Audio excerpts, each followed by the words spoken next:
This one's for our people. This one's for our whānau. This one's for our people, people, people.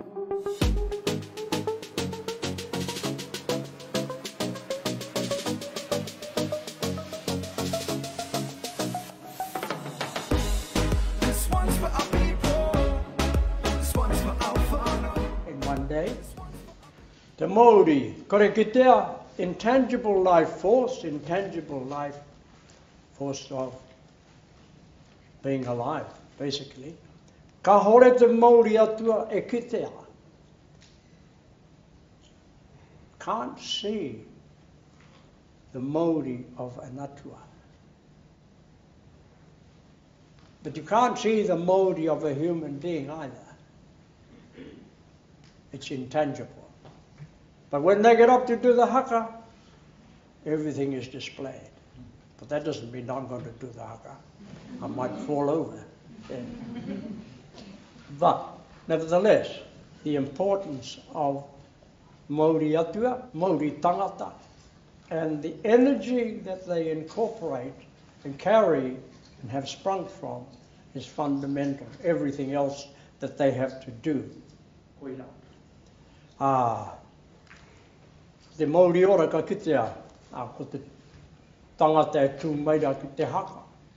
Te tākaro, preifutu pauro e rama katoa. We display it in the very things that we do, whatever sport, whatever we are doing. We are displaying our energy, our knowledge, and what we need in order to survive, in order to be able to share. All right? Whatever.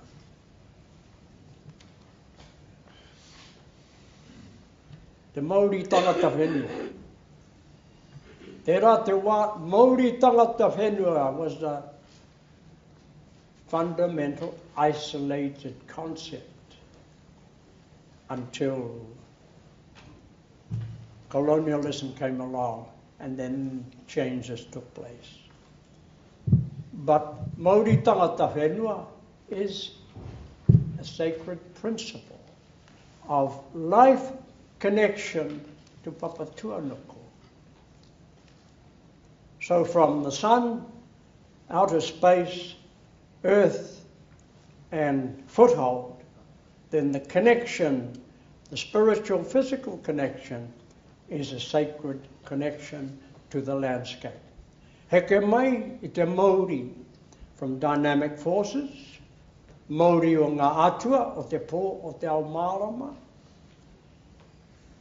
basically of the gods. Ngā atua o te pō o te ao mārama, the tāne, tūmatauenga, haumia tika tika, tāwhiri mātea, uenuku, and so on and so on. And there are many of these atua which are of the Māori world. So when we get sick of them, then we can come back and just talk to one. So we can go from one to the other.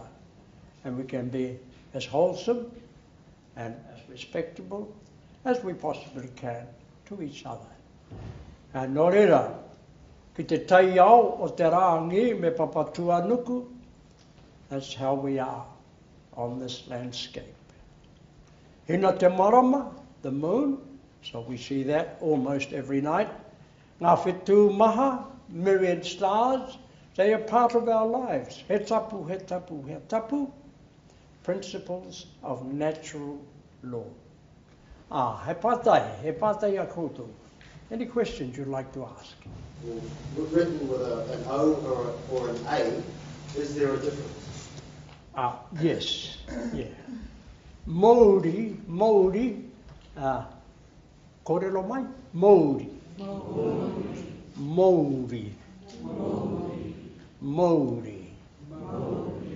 Māori is the intangible force, dynamic life force of ngā atua, of the individual. It's the physical Māori which becomes Māori tangata. Māori, kōrero mai? Māori. Anō? Māori. Anō? Māori. Hapai. Anō? Māori. Apai. Very good speakers in Māori. Very good. Māori is the energy that we utilize to do whatever we have to do. Whether we're playing sport or beating somebody up, it's all physical energy. Koera te Māori. And then somebody comes out and says, hey, te hoa, te hoa, ka tira te rā mahi. Don't do that. Not acceptable. So, the Māori is the intangible, and Māori is the tangible life force that we see in what everybody is doing. Indigeneity or Indigenous worldviews is kinship-based relationships with the natural world. The whole idea is our humanity is experienced and understood through relationships with the natural world. I was about 8 years old. I don't know if you remember. You probably don't, because I was I was a Hautatu. But you were the professor of Māori studies at Victoria University. Mm-hmm. And there were people like Con was in the kitchen and Maka Jones. Yes, they're all there. They were all there. And my mother was doing tohu mōhiotanga. And at that stage, people used to talk about Māori studies using the phrase taha Māori. That's right. That was a very popular word at that time. Not that I knew what that meant at the time, but I used to hear taha Māori. We now use Mātauranga Māori. Mm. What is Mātauranga Māori? Yes, we come to the basic question. Well, we have to go back a bit. Yeah. I think Mātauranga Māori is a legacy. It's a rare sort of tohunga that just in recent years we began to see it again, because the colonizing forces of the country had determined that no one in New Zealand, as it turned out, I thought it was just anti-Māori, but it turned out nobody. Now, the teaching system was not to be used to teach anything Māori to anybody, to any child. It was prohibited in Māori schools, and as it happened, by just not permitting it and allowing it in general schools, the Pākehā kids didn't know anything either. But it was the damage done to the reo, the leadership system, the knowledge system, the religious system. All of those were immediately targeted by the settlers who came here and the missionaries, them combined. And so through suppression, policies of suppression, Mātauranga Māori disappeared. Just went out. Along with it, Tere. Along with it, all our kōrero about the rangi and papa, all our karakia, mostly slipped away. Except in certain places, far away from Pākehā influence, they survived. Mm. Places like parts of Ngāti Pro way away, way out. And Tūhoe is one of them, way Rotahuna, and several places up north. They still spoke the reo. They still knew their Mātauranga, their tikanga. They still knew about Rangi and Papa. And there were still one or two people who knew karakia. And it was during Te Māori in 1984 when we discovered that there were about that many, and you were even stretched to get that many tohunga who actually knew karakia tūturu and could foot it with Henare Tūpangai. At that time, he was the guru, and actually a very learned old man who knew his karakia and was keen to share it. And so the whole lot of stuff, was suppressed. And then I think once the Treaty of Waitangi Act was passed, things began, to move. And then all the treaty claims began to happen, and all this information began coming back. And I think that's when Mātauranga Māori re-emerged.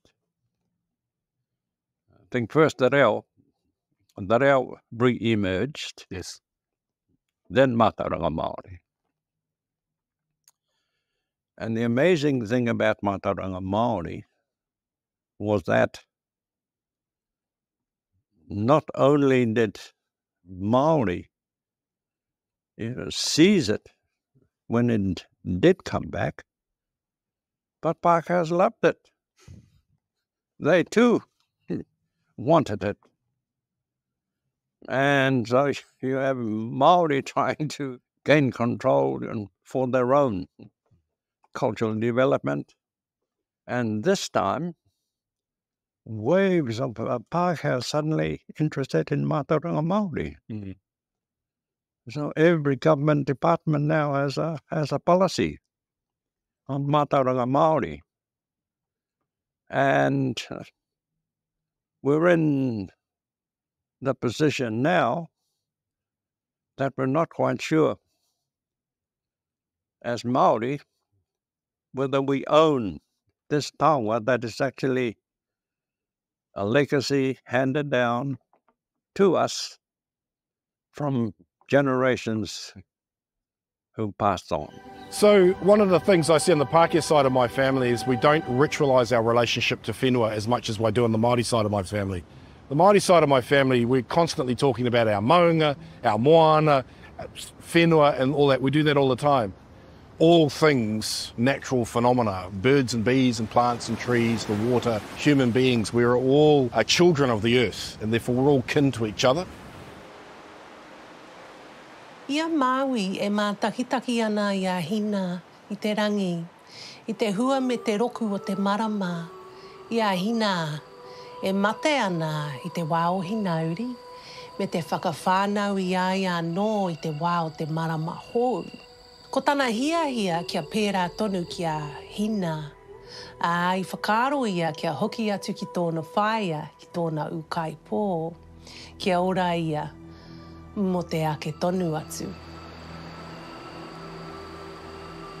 Nā reira I hoki atu ia ki tōna whaia, ko hine nui te pō te ao. I puki ake ia I ōna kuha. Ka tahi ka kohu atu ia I tōna tara, engari kaore ia I pōhiritia. Ia Māui e kuhu ana I te taro o tōna whaia, pōhiri kore nei I whati nā tikanga tapu. Nā reira, I oho ake tōna whaia. Ko tāna, ei, kai te aha koe. Ko tā Māui, Kai te hiahia au ki te ora, mo te ā ke tonu atu, pērā, i te marama i a hina. Nā reira, i ki atua hine nui te pōte ao, ka tae au tēnā, ka atahi, ka kati ia i ona waiwai, ka kōpenutia Māui e nā niho tūhua o tōna tara. Ko tōna tīnana ko te awa atua tuatahi i tai mai ki tēnei ao marama. Mā te rere o te toto o te wahine i a marama e ora tonu a Māui. Ko te tahi ingoa tawhito mo te toto i hua mai i tēnei pūrākau, ko Māui. Kua tai mai a Māui, kua hoki mai a Māui. Kai roto i tāua pūrākau hoki ko te whakamāramatanga, ko te toto tētahi kauwaka mo te whakapapa. Mō tātou te tangata whenua, ka ora tonu tātou i te awa atua o te wahine. There has been in literature and about so-called primitive cultures, of which Indigenous cultures are usually the usual culprit. The pre-European Māori, for example, were incapable of rational abstract thought. I completely reject that.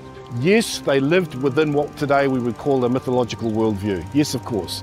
What I disagree with is the idea that they didn't also have the ability to abstract ideas, to create abstract ideas. And they had to in order to produce the kinds of things that they did. What is the benefit of having a whakapapa or legacy lens or worldview? And because whakapapa is everything, it's really hard to know where to start, but we'll try. We'll just get into it. For me, the reason why I think it's important, or the value that it has for me, is that knowing I'm the culmination of everyone and everything who's come before me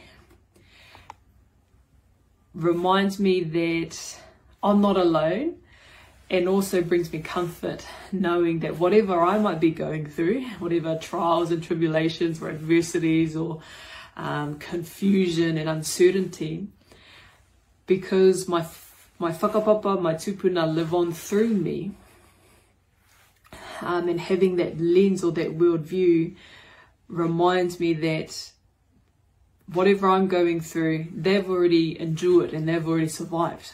Because if they didn't, I wouldn't be here today. And so having that perspective reminds me of that, which is comforting. Usually doesn't make it any easier, but it's like, okay, I'm not the only one facing this, or, you know, this isn't the first time this problem's ever happened or plagued someone.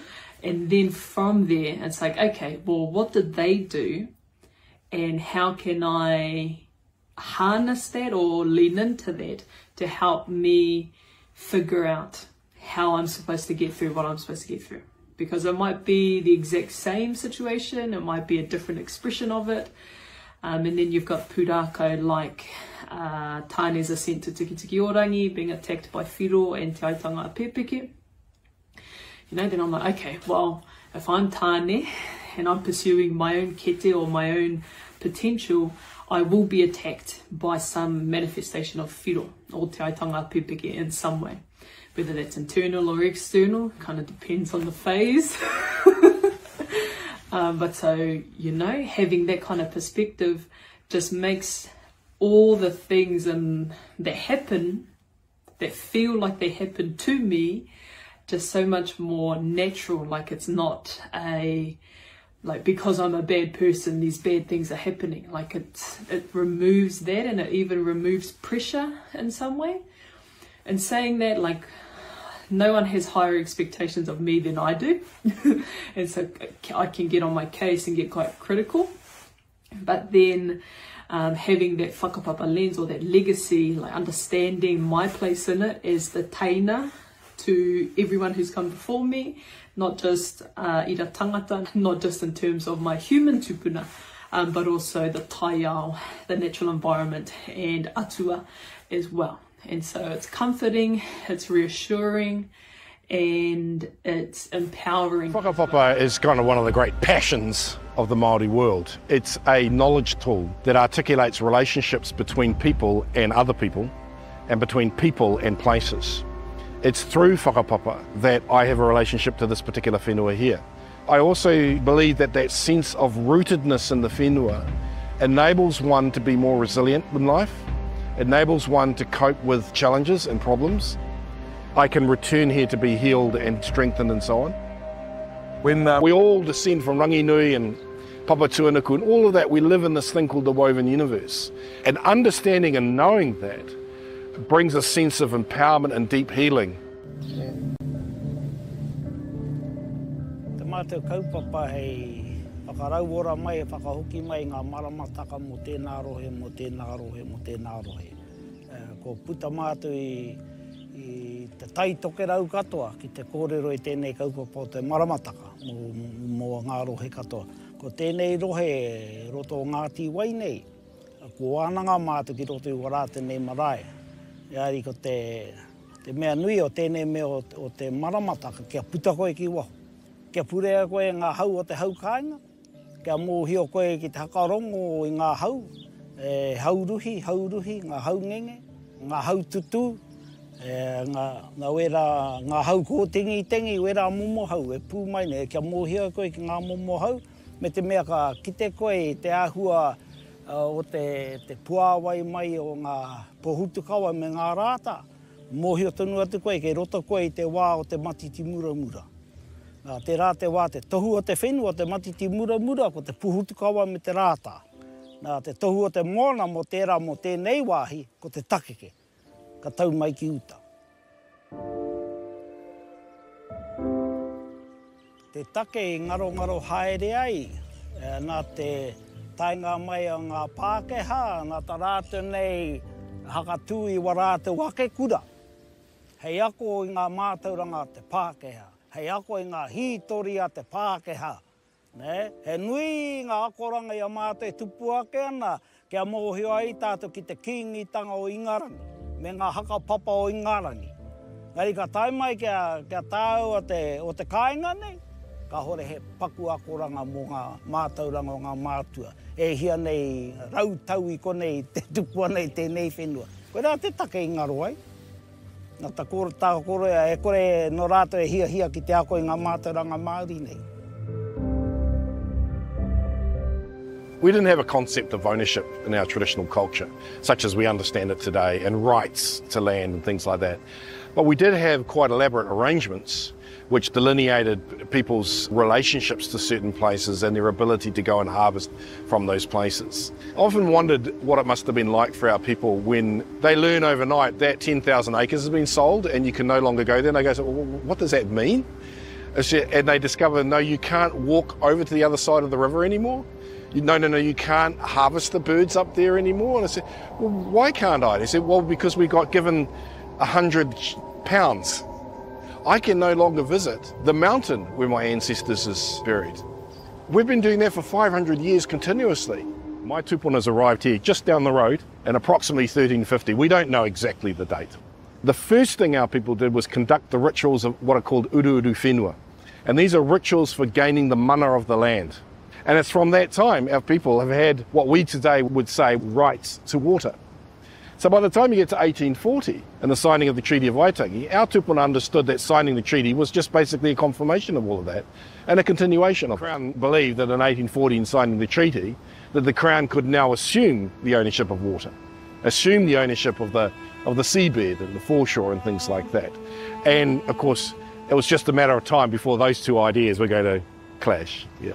And first and foremost, Mātauranga Māori are just terms for a body of knowledge that our culture, our people created out of 600, 700, 800 years of living in this country. If government is the only party empowered and authorised and resourced to do environmental management of the future, we're not going to get the change we want to see. And some of those alternative approaches have to be something to do with ground-up, tangata whenua-led approaches of kaitiakitanga and things of that kind. The outside world needs to understand how also incredibly unreasonable the expectation that iwi would be all nice and coordinated and lovey-dovey with one another after 150 years of devastation of colonisation. Some of our iwi haven't even settled their treaty claims, so they're not even in a position to even resolve the past, let alone be in a position to come together nicely to solve the Hauraki Gulf. It's unreasonable and unrealistic to think, why don't you marriage just get your shit together? Having said that, I'm still hopeful. And there is a degree of unity amongst our iwi, and there is a degree of cooperation and collaboration.